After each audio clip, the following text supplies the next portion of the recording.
Future कैसा होगा? क्या यूनिवर्स का कोई एंड भी है? हमारे पास कोई क्लू नहीं है कि फ्यूचर कैसा होगा, लेकिन एक चीज क्लियर है, universe is just started. The Holocene has ended. What we do now and in the next few years will profoundly affect the next few thousand years. The only conditions modern humans have ever known so far are changing, and changing fast. Year 2300 और हम पहुंच जाते हैं type 1 civilization पे।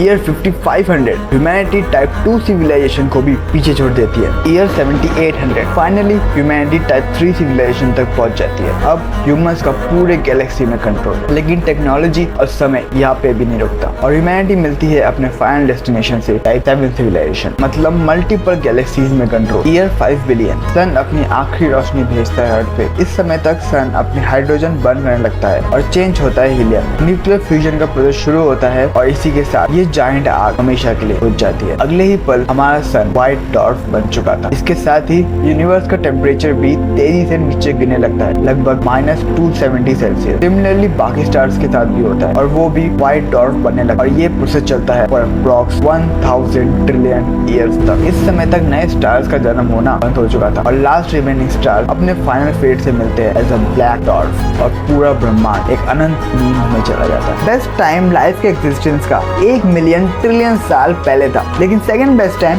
Could be this. हमारे जाने के बाद भी कहीं कोई स्पार्क से एक नई इंटेलिजेंट स्पीशीज अभी तक एग्जिस्टेंस में होना संभव है, जिनका एबिलिटी और टाइम जोन हमसे पूरा अलग हो।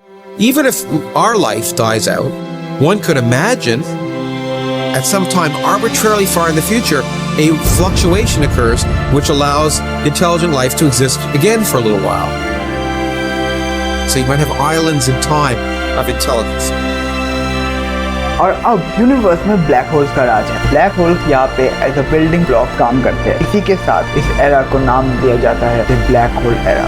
लेकिन समय का कांटा तो अभी शुरू हुआ था। ये ब्रह्मांड जितना बड़ा है उतना ही कम समय देता है लिविंग स्पीशीज को पलने का। 1,000th of a billion billionth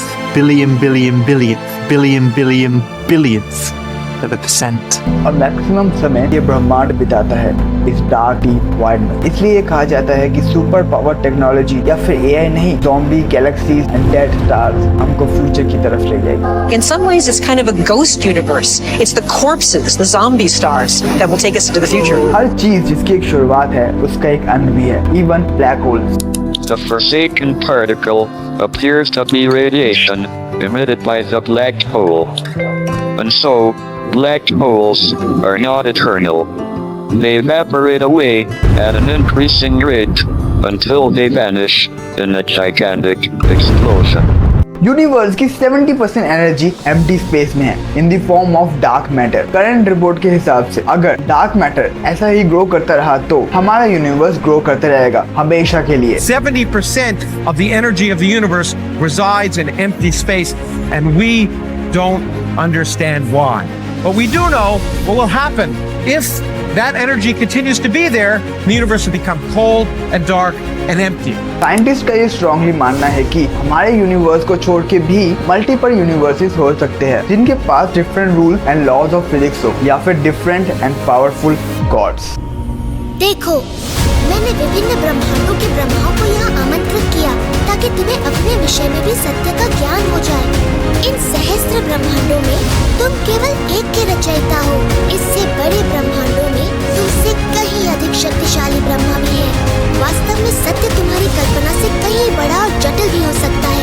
ऐसा ही सिमिलर कुछ हमारे वैदिक स्क्रिप्चर में भी लिखा गया है और इसके हिसाब से हमारा यूनिवर्स सबसे छोटा है बाकी यूनिवर्सेस से। लेकिन अगर समहाउ हम इस यूनिवर्स को स्केप कर लेते हैं during the end of the time तो you can perhaps open up a gateway, a baby universe, facing the death of everything there is. This perhaps is their only possibility of escape.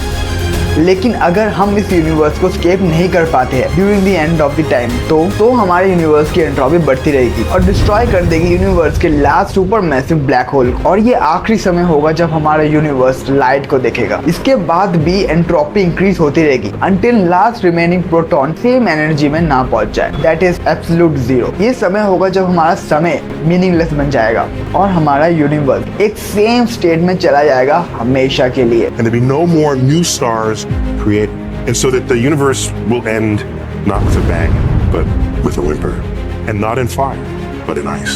And story of the universe comes to an end. लेकिन ये सब कुछ होने से पहले AI take over कर ले तो